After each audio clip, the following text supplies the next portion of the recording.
Welcome to Script to Screen's Talks podcast. Script to Screen is a charitable organisation dedicated to developing the craft and culture of storytelling for the screen in Aotearoa, New Zealand. Part of our annual program, the Talks series, brings the creative community together to hear inspirational speakers delve into their creative process, craft, philosophy, or the broader creative landscape. In this kōrero Embracing the Meme, which took place in Auckland in June 2021, we hear from global expert on fans and online communities, Sasha Judd, as she talks to moderator Gemma Gracewood, editor-in-chief at Letterboxd. They use case studies to demonstrate the power of fans and go on to discuss fandom, merchandise, cosplay, conventions, and the delightful power of letting your audience help chart your project's course, all the way to a sequel, a franchise, a spin-off, and beyond. This script-to-screen talk was inspired by a panel discussion that Sasha Judd participated in at the A to Z of Screen Publicity workshop, held in partnership with the Aotearoa Screen Collective in May 2021. That session is also a script-to-screen podcast. Kia ora koutou, ko Gemma Gracewood, toku ingoa. I'd just like to say haere mai ki te whare o Tapek, e mihi ana ki ngā tohu o nehe o tāmaki e makaurau me o Waiorea me te rihu marae e noho neo. Nō reira, tēnā koutou, tēnā koutou, tēnā tātou katoa. When we did a version of this talk at our recent wānanga, the A to Z of publicity with Script to Screen, we chose a whakatoki for each of our sessions, and the one for the fandom session was Nau te roro, nāku te roro, ka ora te manuhiru, which translates loosely, as it always does, as we give to satisfy guests, or in this case, we give to satisfy fans. We don't make our art in a vacuum, and we don't release it into the void. If we're doing it right as creators, we have someone, or hopefully many someones, out the other side. And within that audience, there are the viewers who, at some point, cross over from a viewer into the passionate realm of being a fan. And Sasha Judd has been watching and learning and participating in the fan realm for some time, and now speaks about fans on a global scale, COVID notwithstanding. And I'm endlessly impressed by her wisdom on the transformative power of fans worldwide. And I was thinking, though, ahead of this talk, that in Aotearoa, our concept of fandom, it's sort of a funny old concept, not so much in sport, where it's perfectly acceptable to fully get behind dudes and sometimes women, if they're lucky enough to be televised, running around with the ball. But definitely in the arts, our tall poppiness about our own high achievers tends to rub up against our constant concern about what the rest of the world thinks of us. So I'm really interested in how we can get better at understanding and harnessing, if it's possible within our culture, the power of fans to help change the world, or at least our little corner of it. So what do we as creators need to be thinking about in terms of behind the scenes materials, beyond just basic publicity and marketing, and who we hire to be the voice or voices of our show and social media channels. And I'm also sort of endlessly interested in how we have moved so far from waiting by the stage door for an autograph, and in how tools like social media and streaming services and binge watching and memes and GIFs and Etsy and Redbubble have improved or adversely affected access to stars and creators and funding channels. And finally, I'm really curious about how creators choose to either acknowledge or ignore what the fans of their work are saying, and how both fans and creators can fan the flames of fans. So whether that's from the outside, that was just our starting thing to just show a whole lot of fans in Wellington. Hey, Bruce, it's your crowd. So whether that's from the outside, for example, this is the Kitty and Lou Instagram account full of pictures of proudly homemade birthday cakes made by grown-ups to celebrate their children's birthdays.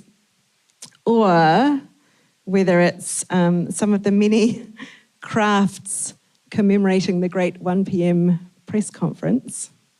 Here it is. Clicker. There we go. What you're seeing here is some earrings, some Ashley Bloomfield earrings, some really cute wooden cutout figures of Jacinda and Ashley. They're all for sale on the internet right now. So those are all fan-made items, or whether it's from the inside, the great early 90s Shortland Street collectible cards. South Pacific Pictures, of course, have long been at the forefront of fan service in New Zealand. Or as recently as episode 6 of Sweet Tooth, which starts with a Marlon Williams song, and then later in the episode, there's Marlon Williams eating Pop-Tarts.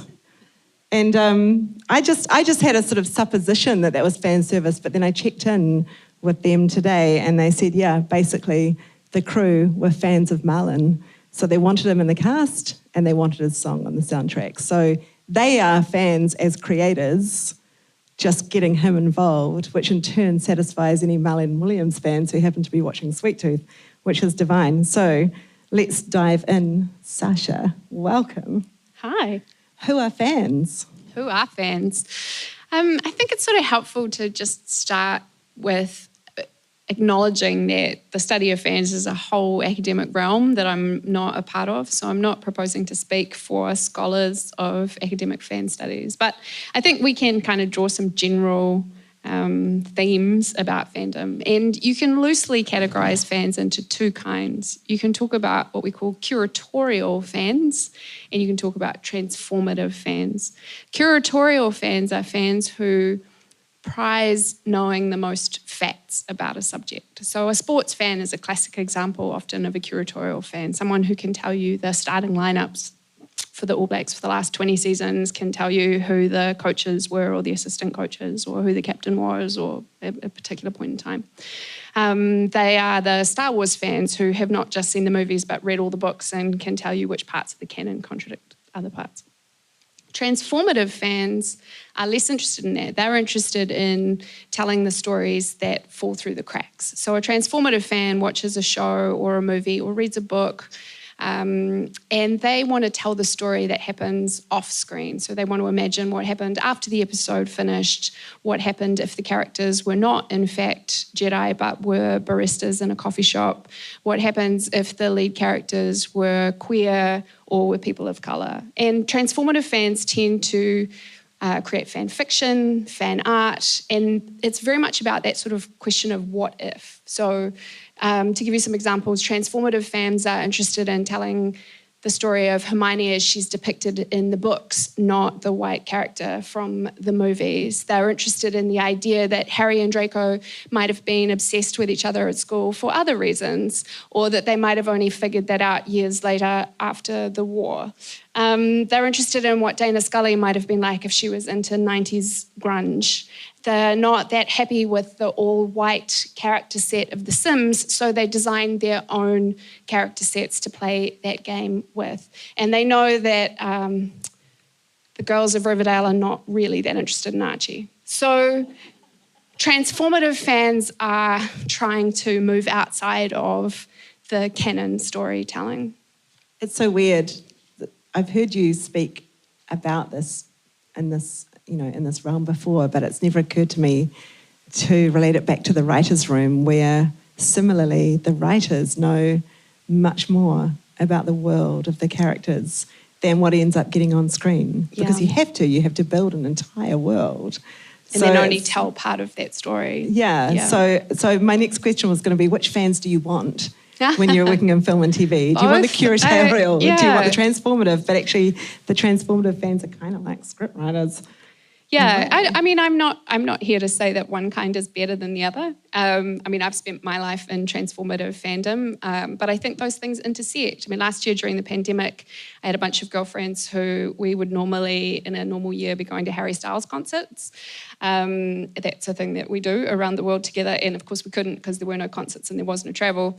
So we needed something to replace that feeling of getting online, seeing what outfit he was wearing on stage, discussing the set lineup for the night, watching the blurry periscopes from the concert.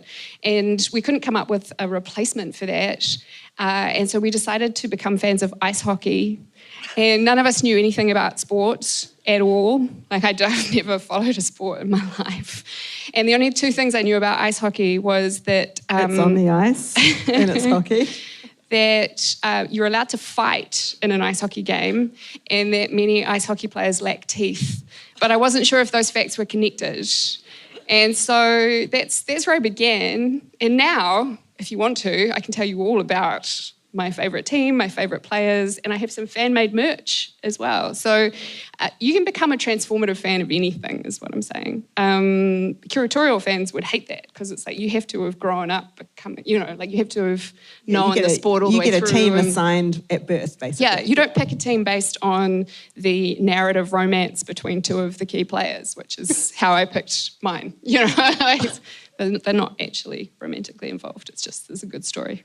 So the world's changed, the internet's changed. How has the conversation between fans and creators changed? Yeah, that's a great place to start, I think. I think it's evolved a great deal. I think if we go back 10, 20 years, showrunners and creators put something out into the world and then hope that people would like it. And to the extent that transformative fandom grew up around it, it was very much in the shadows. If you were writing fan fiction about Star Trek, you were doing it in a zine in the 70s and mailing it out to people. If you were writing stories about the X-Files in the 90s, you were doing it on a Usenet mailing list. All of this was sort of slightly in the shadows because there was a real sense that studios and showrunners wouldn't approve of you messing with their creations in this way. And there were a few quite high-profile examples of people reacting very poorly to this sort of activity. So the classic example was Anne Rice, who wrote the Interview with the Vampire novels, and she sued fans. She didn't want anyone doing anything with her characters. It was the whole time. So all of this sort of happened. It was slightly taboo, happened slightly in secret. And I think that relationship has evolved as social media has evolved, as a lot of this stuff has sort of become much more public. And I think now we're getting into a situation where studios and creators are fully aware that this is going on and they want to embrace it. I mean, a recent example in the Marvel Cinematic Universe, here's Brie Larson and Tessa Thompson tweeting each other about great examples of fan art of their two characters from the MCU in a completely non-canon relationship with one another. And that's the sort of thing that would have been unheard of, I guess, even 5 years ago. So I think there's a much greater recognition that this activity is happening, that it's something that is beneficial because people are talking about your property, they're sharing it, they're excited about it, they're part of a community that loves it. And so sort of bringing that into the fold and making it part of that creative process. This might seem a naive question from someone who deeply understands PR and marketing, but would Brie Larson and Tessa Thompson have been in a boardroom with the marketing department of Marvel saying, so the fan art is going to start rolling, here's how to respond? I have no idea. I genuinely don't know. I mean, Marvel is legendary for the degree of control they exert over, the actors even knowing what movies they're in, So I can't answer that question. I imagine they needed quite a lot of permission for this to happen in the world, but I think that that's quite a change. It's pretty amazing. I like to think that they have agency over their own Twitter accounts, but I'm also cynical. So yeah, I am interested in from a creative perspective, and so speaking as a producer and speaking as someone who's worked in publicity, there are certain materials you need to collect as part of your contract with your platform, right? For the release of the show or the film or whatever. And then there's more that's kind of nice to have. And then there's more that fans might want. So it'd be quite good to talk for a while about how to prepare for a fandom that you don't know you're going to get. Yeah.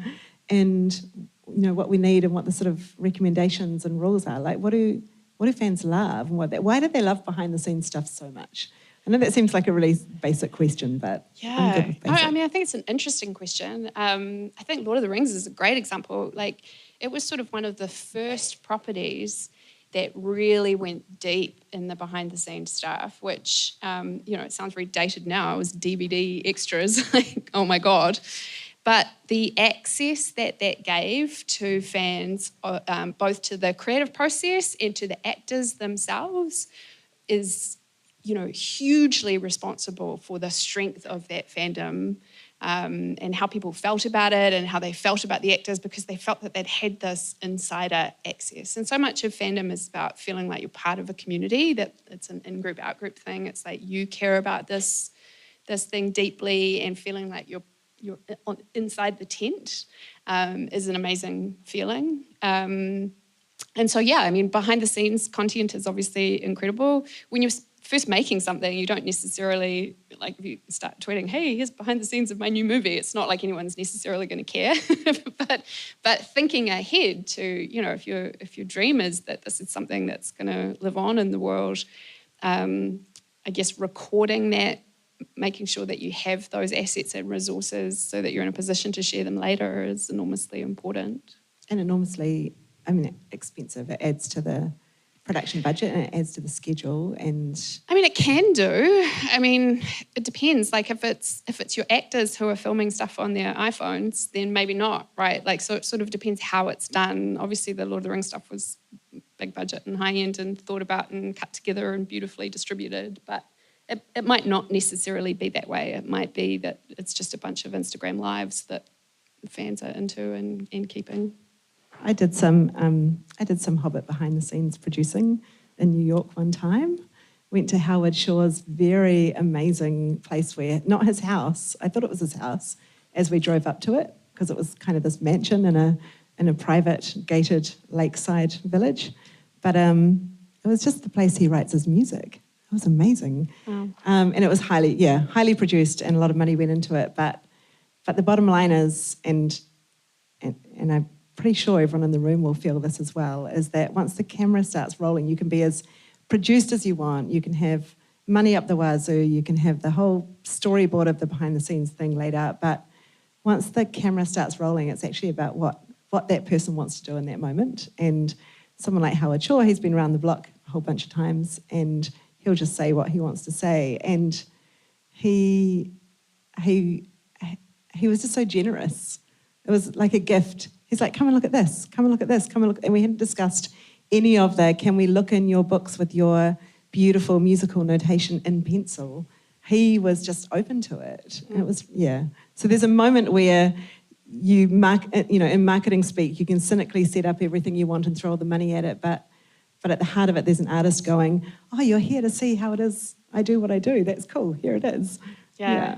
And I think the thing that we took out of the last time we talked about this was you can't assume that someone else is taking responsibility for preparing those assets or resources. So, I think we all kind of have this idea in our head that there's some mystery marketing department somewhere who's going to take this over at some point and have all these things ready to go, and that's not necessarily the case. So, I guess being mindful while the thing is being made, what would be cool to preserve? Like, what are some things that might be of interest, sort of being a forward archaeologist, of thinking, what should we keep for later? Yeah, and being quite flexible and iterative about that as well.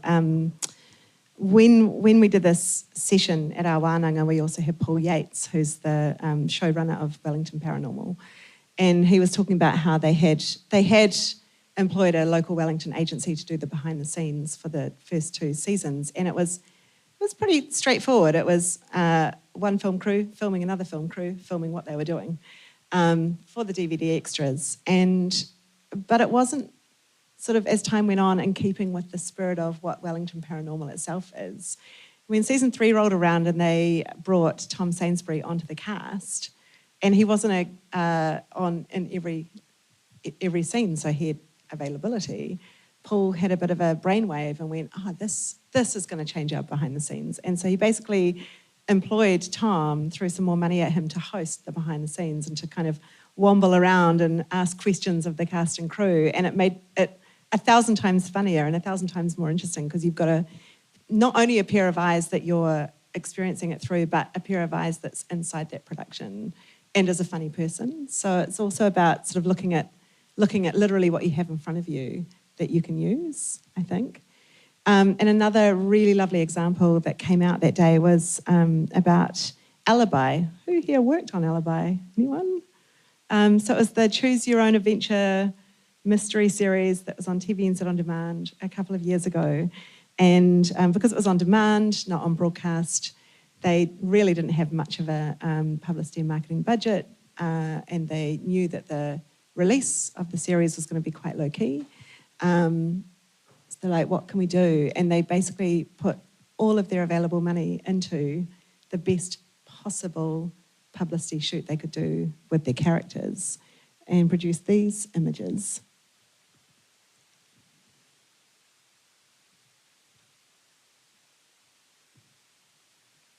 They're incredible, right? And you can still see them today on TVNZ On Demand, and that did the trick. If you have little to no money, just throw it all at the best possible photo shoot you can do, because that right there. Literally, the only reason I know that series exists is because these photos are so striking when it pops up in the TVNZ On Demand carousel. Like, kind of like, oh, what's that show? You know, like just that photography set is amazing. It's all about the carousel.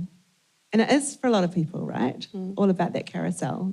Oh, by the way, I'm totally up for anyone putting their hand up or going ding ding if you don't know what we're talking about. Good question.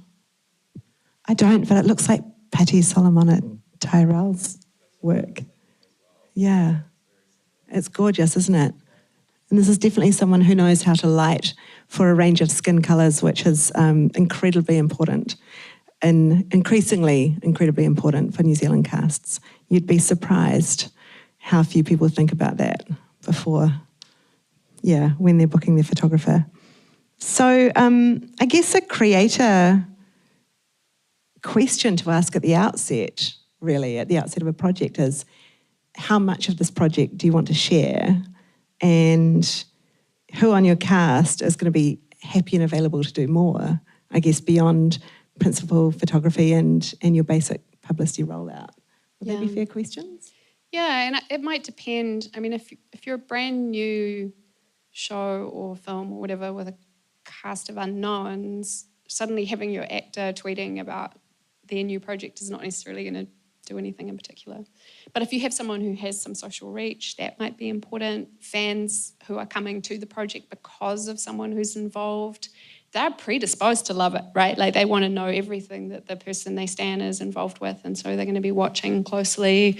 Currently, Venice is being overrun by Harry Styles fans who are trying to catch a glimpse of him filming My Policeman on the canals, which I don't think Venice is enjoying. But, you know, like, those sorts of things translate, right?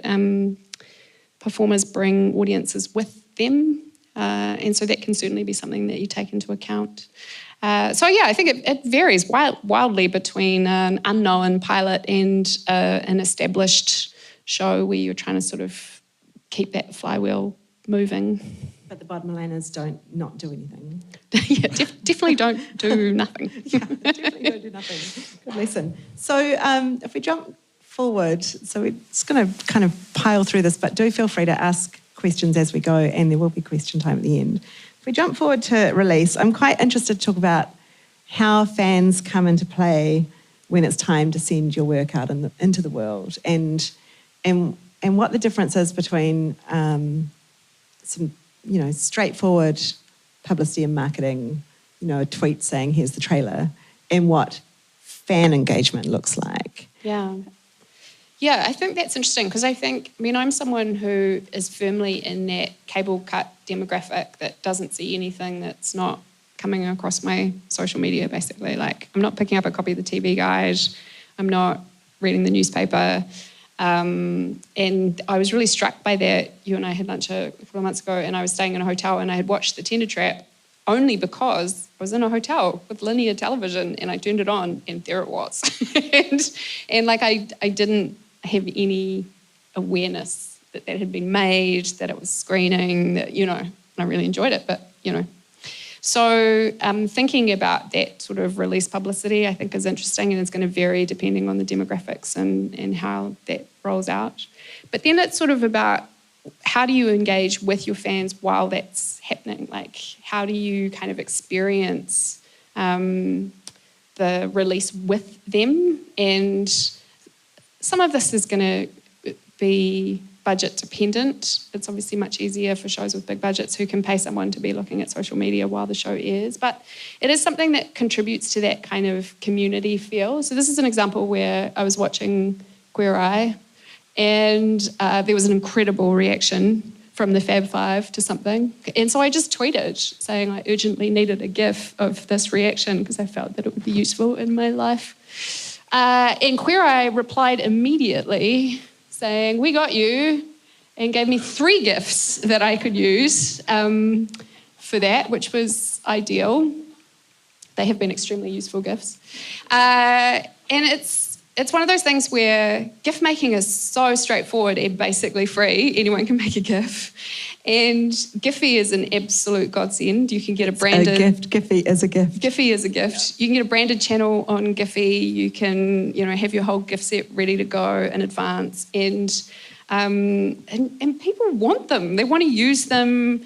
And I think probably the best example of that is the Schitt's Creek GIF set, which just has such a recognisable iconography, like it's been beautifully designed. But you see those GIFs everywhere, And I actually want to ask, who in this room has made a GIF because they couldn't find? Yeah. And it's not that hard. It's not that hard. Like I'm not particularly technical. I can manage it. I made it, back to Jane Campion, I was grumpy that I couldn't find any GIFs from In the Cut, her famously maligned but fucking brilliant erotic detective murder drama. And every time I was looking for Mark Ruffalo In the Cut GIFs, I just kept getting the Hulk. And so I made some In the Cut GIFs where he's just super hot in the bar, making eyes at Meg Ryan. See, that's your gift to the world. So... social media engagement like this, where you know that the show is airing, the film is screening, and just watching that conversation unfold and participating in that conversation, and that might feel daunting, but the buzz that people get from a response from the show or the creator or whatever is amazing. It's massive. So when you're considering your release and you're looking for someone who's going to be running your social channels, you want someone who understands GIFs and memes and stickers, and also the show itself, and also the person they're tweeting back at or Instagramming back at. Yeah, it has to feel authentic. I think that's right. You don't want to pay someone to do it who's just churning it out. But you also want someone who's a fan of the show, presumably, because then they're talking to other fans. And I think a really lovely and extremely recent local example of this, and these next images are all GIFs, but I'm not as good as Sasha at embedding GIFs into keynotes, so just imagine they're moving. But who's seen Creamery? Yes. So Creamery did exactly the right thing. They got a social media person on to run their socials during the rollout of the series. So on the night it opened on TVNZ, it went straight on to demand and you could binge the whole thing, but you could also watch it weekly. So what they did was they had a team of from within the production crew and also famous friends. So Officer O'Leary from Wellington Paranormal, for example, they got them each to do a different Monday night while it was rolling out and do live tweeting and live Instagram lives.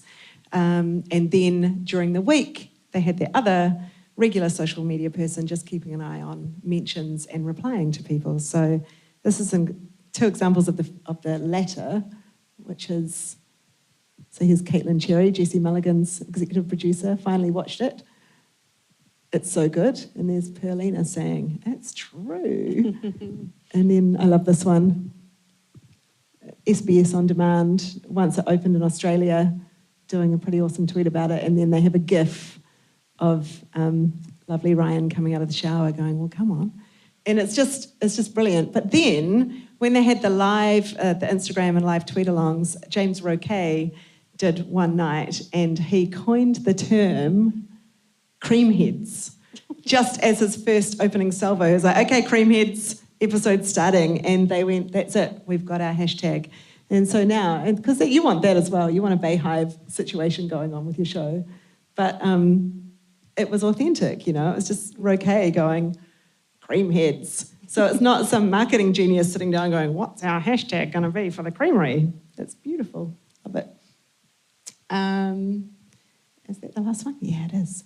Cool. So then what happens once it's out in the world and then the fans take your thing? And you lose control of it. And you lose control.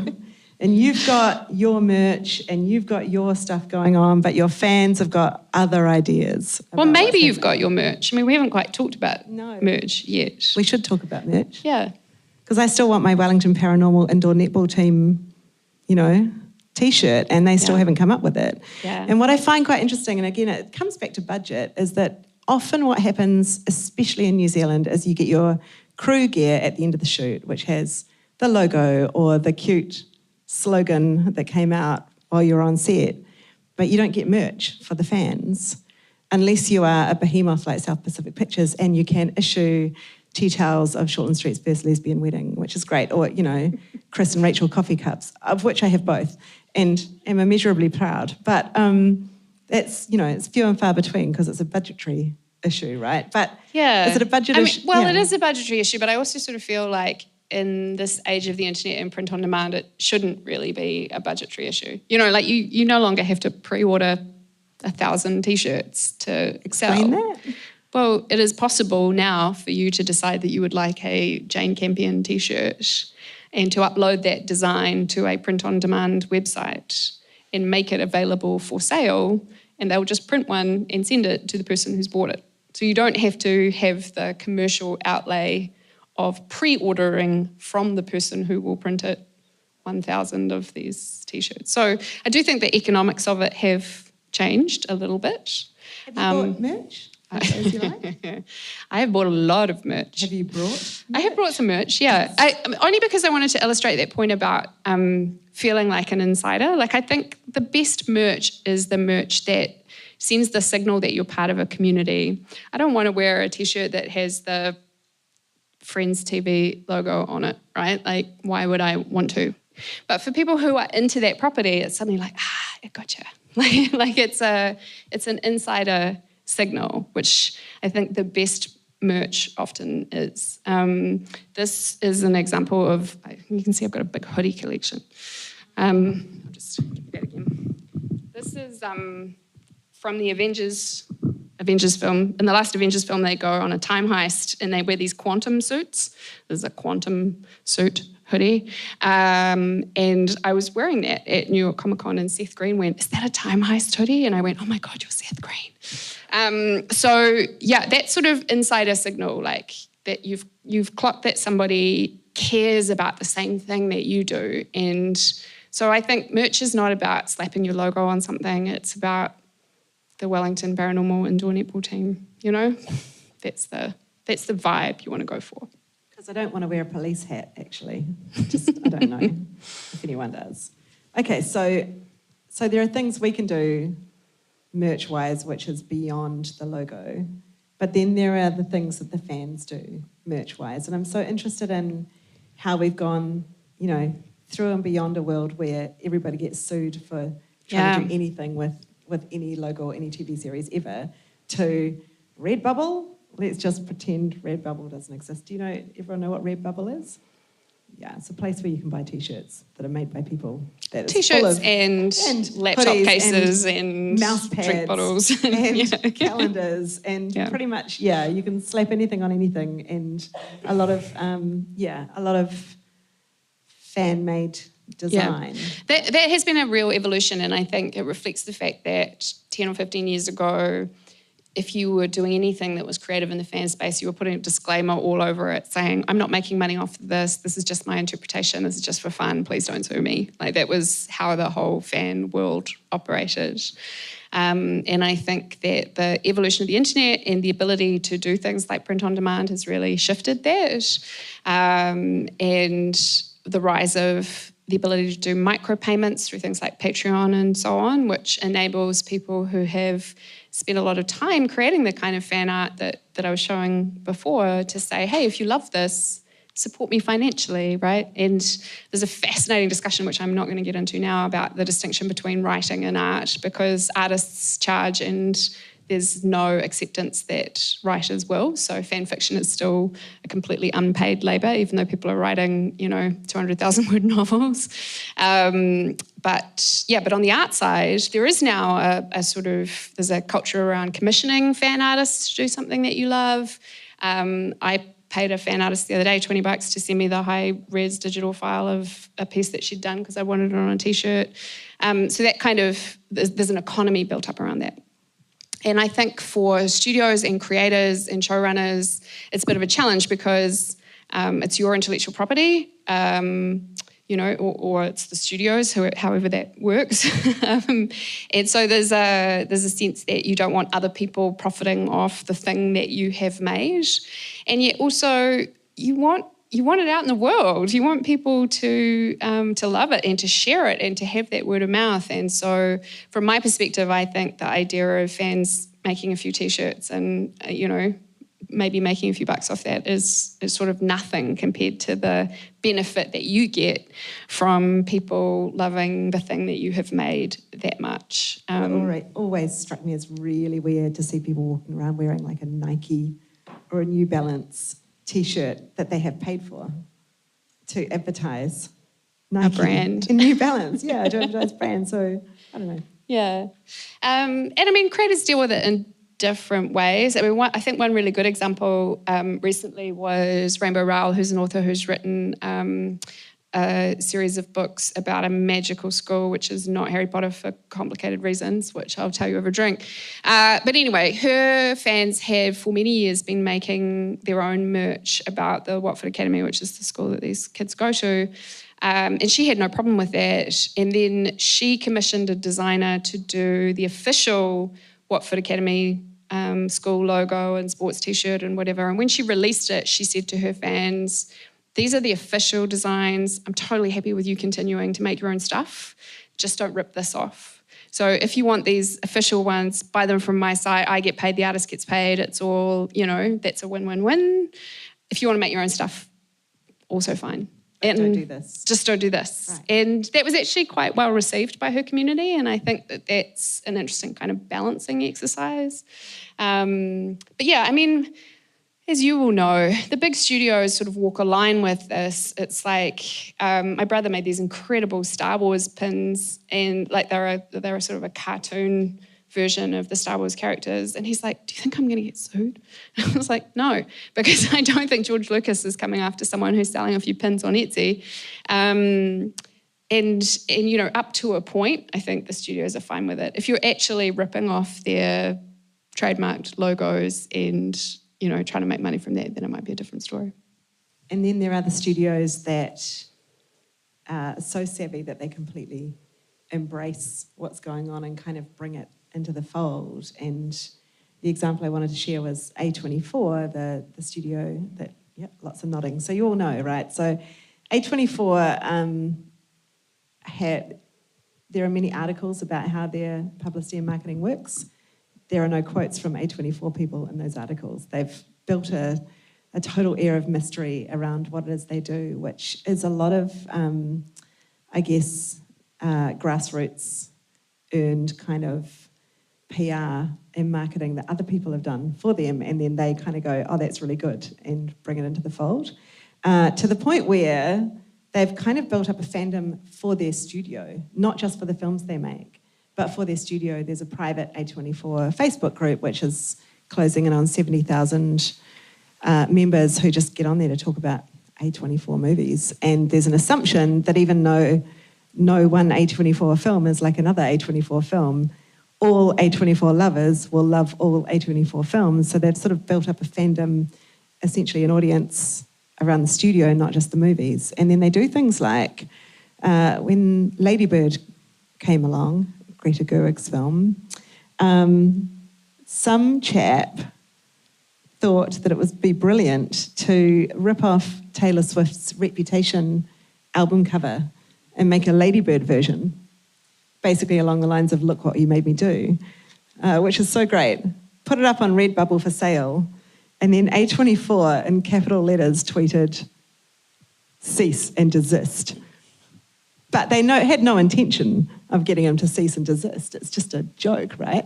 So that's February the 10th. And then at some point, they tracked him down and on their own blog wrote this beautiful, by the end of the month, this gorgeous long feature about this 16-year-old Brazilian teenager behind the T-shirt. And the story is all about how, he started off as an illegal dude ripping off our merch, and now he's our best friend. And that's how you do it.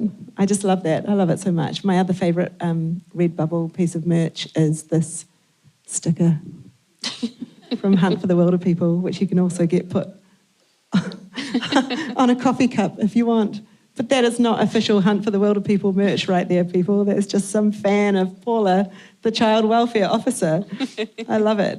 And then it sort of gets a bit crazy, right? Then it gets into what people are wearing and costumes and what members of the cast and crew choose to give away as part of the whole process. Yeah, and I think that's sort of about having a healthy relationship with your IP. And I say this as a recovering lawyer, and I know that for those of you who are creators, there will be people involved in your teams on legal who are saying, don't do this, this is our intellectual property, you can't give this away, you can't let these things happen.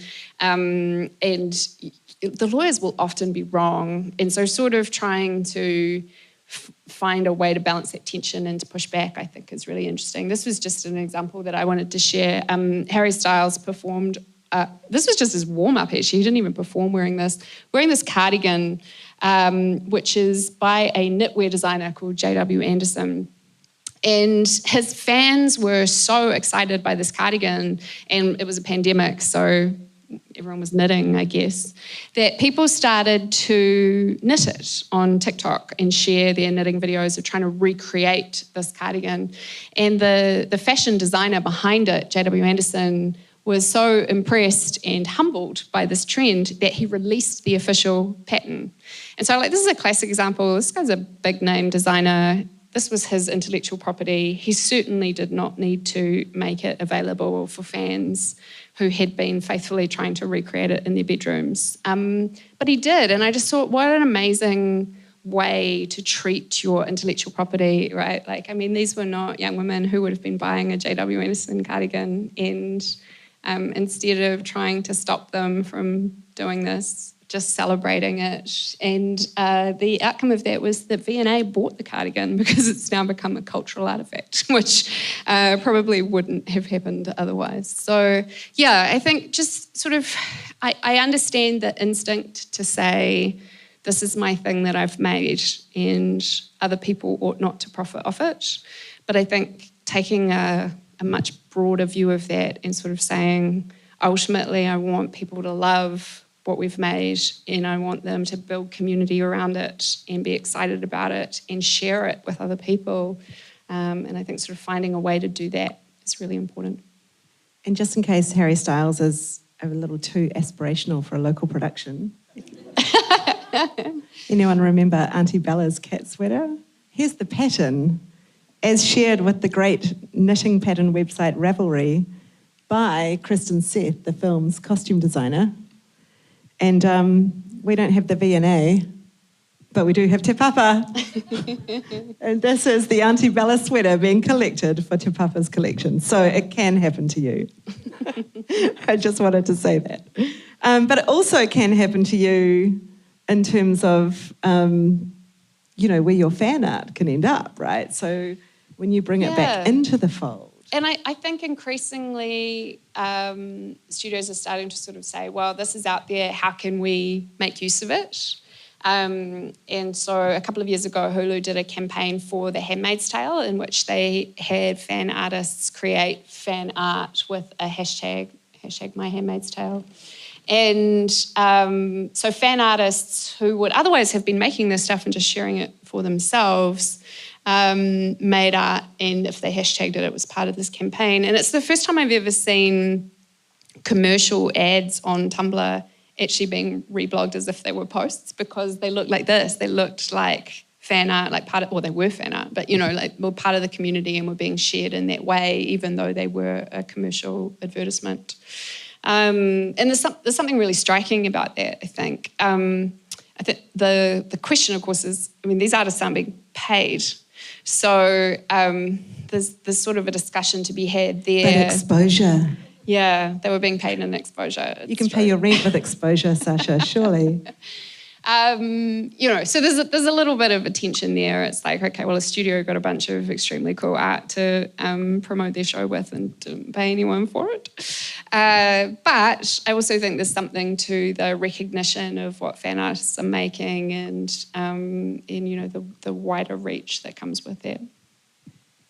I want to shift and ask creatively for the writers and showrunners in the room.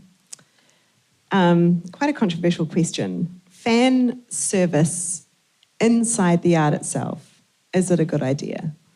Like Easter eggs, looking at what fans are saying about characters and then going that way with the storyline? Yeah. I am troubled by the way in which fan service has become a pejorative phrase. It's sort of like, oh, that's just fan service. And it's like, well, I think there's something to be said for a love letter to your fans. I don't think that's necessarily a bad thing. It doesn't dismiss the creative endeavour. So, a few years back before the series was rebooted, fans of Veronica Mars funded a Kickstarter to get a movie made after the show had been cancelled. And when Robel made that movie, the critics sort of panned it as being fan service. But in some ways that made sense to me. It's like they raised the money from the fans to make the film, and then they made a film that they knew the fans would love. And I don't necessarily see that there's anything wrong with that. Slightly closer to home version of this. Right. Which was not where this was going to come. It looks like it was pre-planned, but this was for another section. But this is Miss Fisher's Murder Mysteries. Went to 4 seasons, and then the ABC decided that was it, and the fans decided that wasn't it. And so the creators went, all right, well, if we can raise $250,000, we'll make a little movie just to round the story off. And they put the Kickstarter up on Friday, and by Sunday they had $250,000. So they did a stretch goal and went, we'll add in a couple more characters and go to another location if we can get to this much. Anyway, they tripled their goal. They got, $750,000. And again, same thing. If you look at this, the ratings for the movie, it's not great. But the fans loved it. And the fans paid for it. Yeah. So getting into that kind of economic bargain, who are you making it for, who are you responding to, that's kind of tough. And it's something that I've noticed a lot with authors rather than creating for the screen, where you'll see authors on social media saying, do not tweet me with your fan theories about what's going to happen in this series or what you want to see in the sequel, because if you tweet it to me and I see it, then I'm in trouble legally. And so their fear is that you've tweeted them your amazing idea about how the 2 characters will solve the mystery in book 4, and then the author unrelatedly writes the book, and then you sue them for plagiarism and say, I said that idea all along. So I've sort of seen that tension play out where authors are like, just don't share it with me. It's fine if you're doing your thing, write your fan fiction, do whatever you want. I can't see it because I still have to be a creator separate from what it is that you hope might happen. So on an intellectual property level, yeah, there's separation. Yeah. And then when it comes to screen and television, I think there's a really interesting tension going on right now. So, you look at something like the Snyder Cut and whatever else you say about whether Zack Snyder should have made that film or not, the reality is that the Snyder Cut came about because of a very ugly mob of online fans who felt entitled to demand that, and a studio who saw the money opportunity in that, and then Zack Snyder got $70 million to make a 4-hour movie. So I don't know where the winners are in that situation. So, did anyone here feel like a winner with their 4-hour Justice League? Yeah. So I guess what I would say is I think it's important to understand the conversation that's happening online. not necessarily to have the tail wagged by it. Is that the right use of that metaphor? I'm not sure now. I think you need to know what's happening. I think you need to understand where your fans are at with the show or the film and understand what they care about and what they're stoked about and what they're upset by. It's not with a view to responding to that in real time or trying to appease them, because I think that's the wrong way to go about it. But I think without understanding that, you can make some pretty amateur mistakes. A classic example in recent years was a YA TV show in the US called The 100. And it had a really passionate, engaged fan base. And one of the relationships that the fans were super invested in was a queer relationship, which was not canon. It wasn't on screen. But it had a very, very engaged following. And You mean not canon, not on screen, as in it was in fan fiction? it was fans believed that these two women should be a couple, but that had not been part of the story to date. And two things happened in reasonably quick succession. They shared behind the scenes content of the filming of the season finale, which had one of these two characters in the behind the scenes stuff. So fans immediately took from that she would make it to the final because she had been filming the finale. Therefore, she would not die in the ensuing 10 episodes. And then, of course, they had the episode where these two characters did get together, and then immediately that character was killed. So it was sort of a double whammy because it was a real kind of bury your gaze trope of finally this queer ship has become canon and then immediately one of them is killed. So there's sort of no satisfaction or fulfillment from that.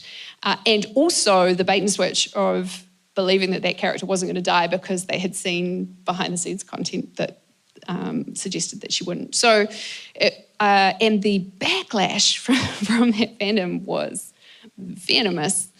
And I think that's... But also they do that, the marketing people, of which I have been one. I mean, it happens here with Shorten Street, where if they're building up to a mid-season or an end of year cliff, and if a popular character is going to die, keep a close eye on the Instagram stories, because that character will appear more. There will be more photos, there will be more behind-the-scenes interviews with the actor, there will be more scene clips with that character to build the connection that we have with them, to build the following, to build the emotional, Yeah. And so, fallout. this, I have no idea. I have no inside information to the 100. I have no idea if this was deliberate or not. May well have been. But wow, what a backlash. And so I guess the question is sort of, if you're not aware of the conversations that are going on online, then you're not even in a position to decide whether to manipulate your fan base emotionally or not.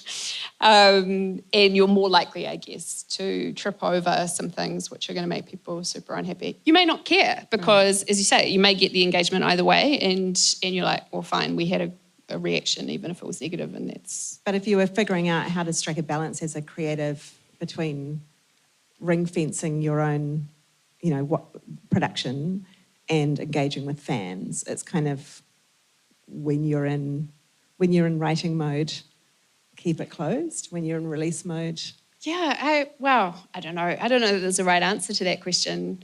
I think the answer is you want to create the show that you're making. You don't necessarily want to make it in response to the fans. Though, when we spoke about this last time, someone was saying the example of building in or elevating characters who maybe had been sidelined, but fans love them, so you give them bigger and bigger parts. So there's definitely a sort of a back and forth between fans and creators. Speaking of Shortland Street, that is something that's happened over time. Yeah. Damo, remember when Damo was just the weird IT guy who popped up like 3 times a year, and now he's a central court cast character? That has happened several times on that show. Yeah. And I think all I'm saying is you need to be aware of the conversation that's going on online. Like, understand who it is that your fans care about and who they don't, or what they passionately want to see happen. You might decide to go in a completely different direction, but if you don't even know that that's the conversation that's happening, then I think you're on the back foot. I think before we get to our sort of wrap up and maybe some questions, it'd be quite good to talk about once you've got your fans, what else can they do? Not just for you, but also for the world. Because you've got these people, right? And you've corralled them around your piece of art, but now you have email addresses, Instagram accounts, WhatsApp groups, Facebook groups, full of people with resources and excitement for what you're doing. What can we get them to do? And I specifically want to ask about the K-pop band BTS raising $1 million for Black Lives Matter in June last year. Yeah, I mean, it's interesting that you start that by saying, what could we as creators do to mobilise the power of fans? I think all the examples we've seen so far have been fans mobilising themselves. Which is so important to remember as creators, right? And I think that just comes back to where we started, which is that fans are a community of people who have united around something that they really like. And there's power in community, and people will then choose to use that in different ways. And so we've seen a bunch of examples over the years of motivated groups of fans. Harry Potter fans got together to campaign for Warner Brothers branded chocolate products that are sold through all the Harry Potter theme parks and stores and so on. It wasn't fair trade, and so they worked out that the chocolate products that are sold in all the stores were basically being made by child slaves, which was kind of not in keeping with the whole vibe of books about children fighting their way free of oppression. So, but that was an example of it was a really coordinated multi-year campaign by hundreds of thousands of fans writing letters and getting stories on the news media and whatever to get that changed, and they did. We've seen political action, and I think K-pop is a great example of that because their K-pop fan bases are very online and very motivated, very swarm-like. And so we've seen a few examples of that recently during the Black Lives Matter protests in the US last year. A number of US-based police forces put up snitch sites, basically, where you could upload footage of your local protest so that the police could find Antifa, and arrest them, which was sort of a terrible idea. But anyway, K-pop stans just flooded those snitch sites with their fan cams of their favourite performers until all of the sites crashed through the upload of these videos. And, it's lovely to watch those sort of very simple things work, like when all the TikTok teens signed up for the tickets to Donald Trump's rallies and he thought he'd sold them out and he hadn't. And the BTS fans army raised an enormous amount of money for Black Lives Matter. I think the one thing that I would just say immediately as a note of caution is that fans are both awesome and terrible. And I think we have to hold both of those things in tension at all times. And, the K-pop fandoms have a real issue with racism that they have to sort of constantly reckon with. And that's in part because K-pop is quite appropriative of Black music and Black culture, but you are very quickly run out of K-pop fandom for making that critique.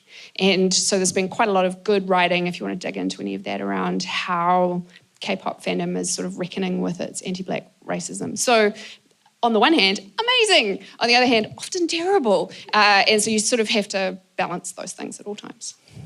But if we do look at and it feels like a bit gross to just gloss over that and move on, but if we do look at the sort of next level stories of fan power and the ways in which you can raise $250,000 for the movie or $1 million in 24 hours, you can also use your stars for social good and public good projects.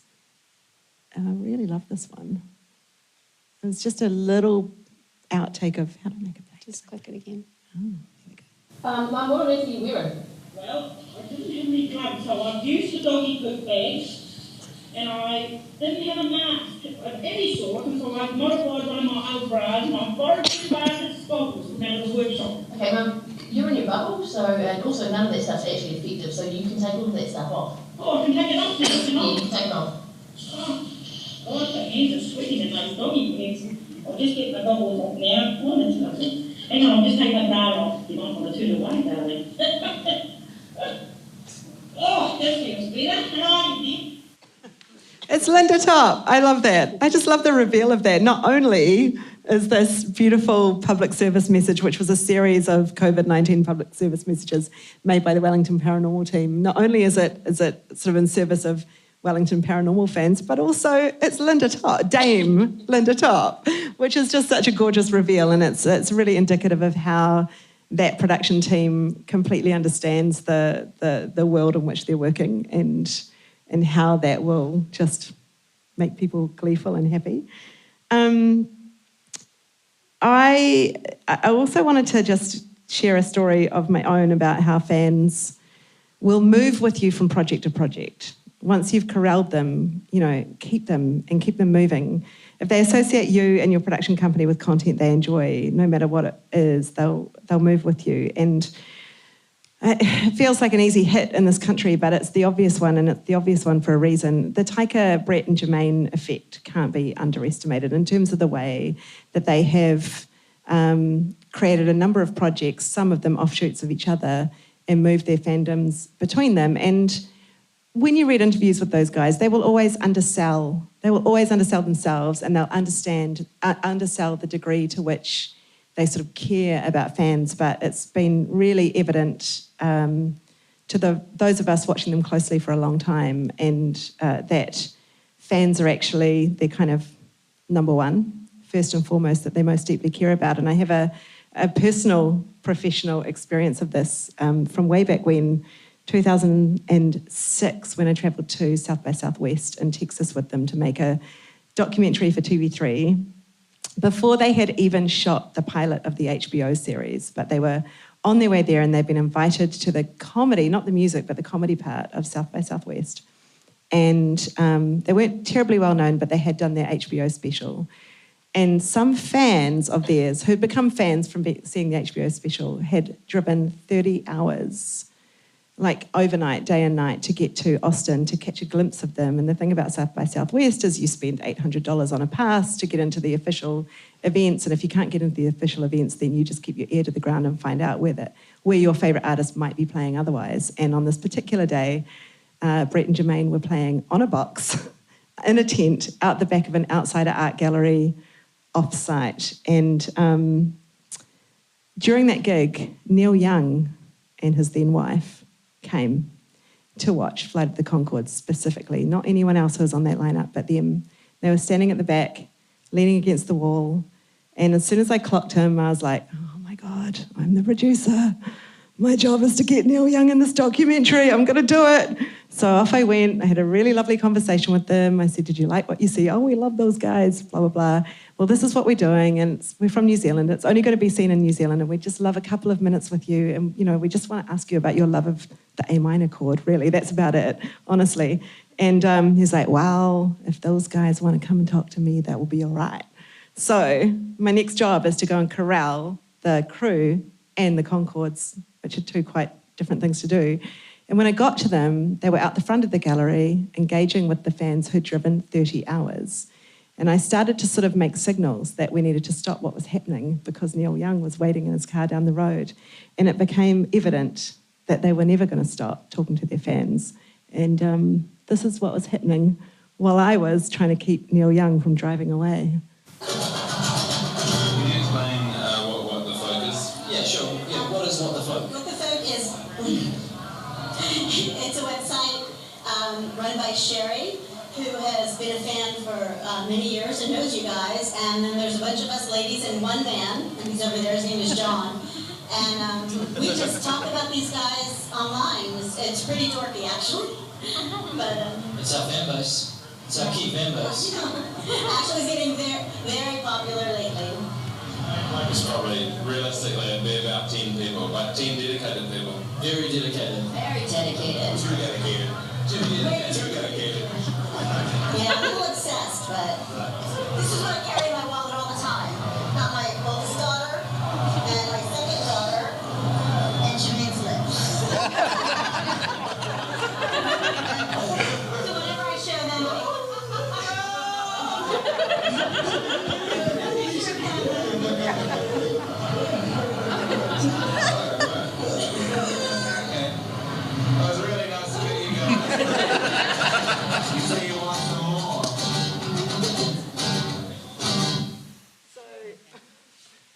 So then what happened? That wasn't the end of it. Of course, Neil Young drove away. Not before Brett got to have a nice chat with him. But we missed our moment with Neil. But I think you'll all agree that that was the absolute highlight of the documentary. Like, that is it. And then in the ultimate act of fan service, in the first episode of the HBO series,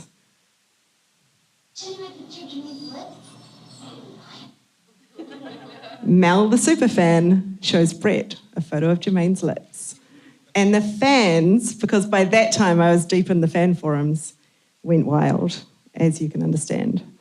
So I would love to finish with some thoughts about authenticity and duty of care and cultural competence and, just taking care of your project from the outset because of the potential ways in which your fans might pile on or run away from you when they find out that maybe not everything is as it's set up to be.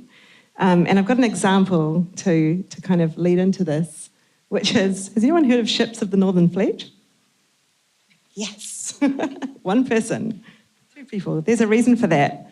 It's a fake TV steampunk sky pirate, fake, completely dreamed up TV series called Ships of the Northern Fleet that was sort of dreamed up during the pandemic and created by lots and lots of people around the world, sparked by one video game writer's suggestion. And in one New York Times story recently about the whole phenomenon, they write about how it's sort of been an inclusive fandom by default.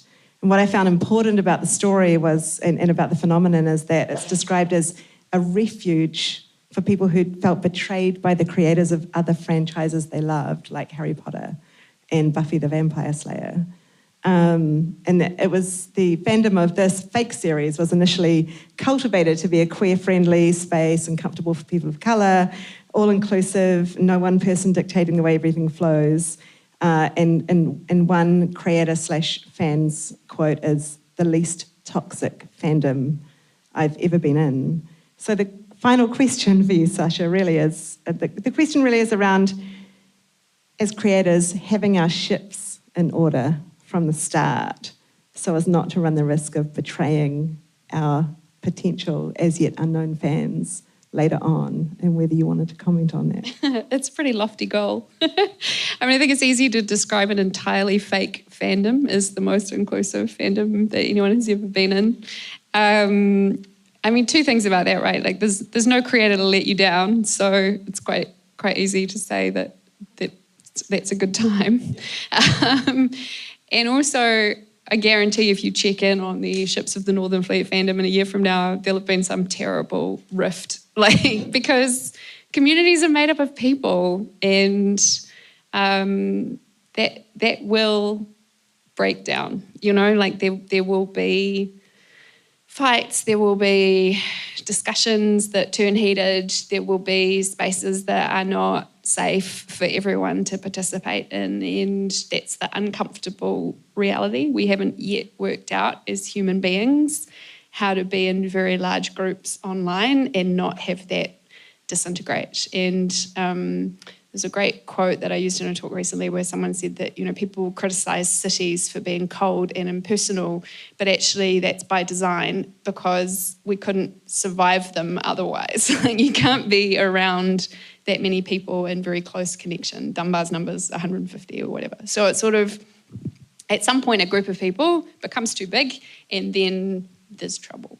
So I think as a creator, you can't foolproof it, right? It's, I think what you can do is set out with an intention that you'd really love there to be a community around the thing that you've made that is a great space and that has people who are as passionate about the thing that you've made as you are. And a lot of that is about making a product that you're proud of in the world. And that's about having a diverse team that's making it, a team that is sharing with you the ways in which something might be interpreted or received in the wider community that you might not necessarily have thought of. That stops you from creating characters that are terrible stereotypes or that are racist, that stops you from not hearing the voices of communities that ought to have been consulted and maybe haven't on the way through. And those are all things that mean that you're less likely to have your fandom say, these guys are terrible. That's just wise words to end on, really. That's the end of what we vaguely prepared. Would you like to ask us any questions here? You want to ask here? Yeah. I just have one question, which is that previously, or say pre the internet and the sort of widespread awareness of fans and what people are doing, I think, or potentially I'm wrong, but a lot of filmmakers and TV makers made the things that they wanted to make, and they didn't really actually think about who they were making it for at all. And that through the influence of funders and the influence of the internet and all that has changed. Do you think for the better? What has that done to the way that people create? I think it's definitely meant that there are a much more diverse range of stories, because I think what we had, I mean, it's definitely not great yet, but we're definitely on a journey towards recognising that our community has a hunger for a really wide range of stories and an increasing recognition that there's a commercial appetite for that. I was listening to a podcast discussion today about In the Heights, the Lin-Manuel Miranda musical that's been adapted for the screen, and sort of saying that part of the difficulty with it is that it's trying to be the only Latinx story that's told on screen this year, and so it sort of has to be everything to all people, and what an impossible thing to try and... And it's turned out to not be enough things to... Sure, yeah. And if there were 20 Latinx films that came out this year, then it wouldn't be suffering under the weight of those expectations quite so much. So there's definitely a journey that we're on in terms of responding to audiences. I don't think that we're at the point where it's like, oh, well, we'll only make something that's going to keep everybody happy. I think it's more about saying... instead of just being a bunch of white guys who are making the films that they want to see in the world, we've now got a recognition that there's lots of different audiences and we can make projects for lots of different people. And I think that's an improvement, but we've still got a way to go.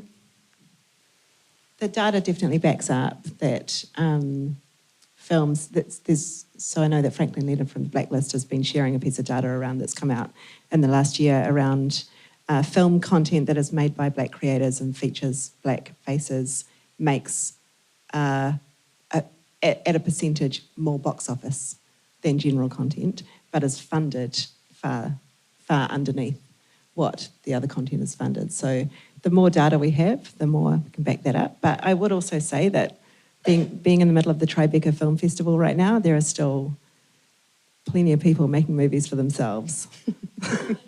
I've seen about 10 movies in the last week, and 5 of them were, Anyway, here's Eloise.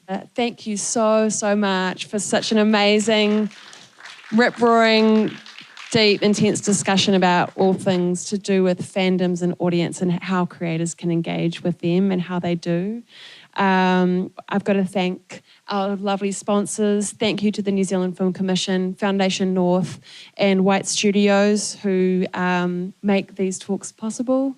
Our funders require us to report back on who comes along and what they thought of our talks. So if you could please fill out our surveys outside there really quick.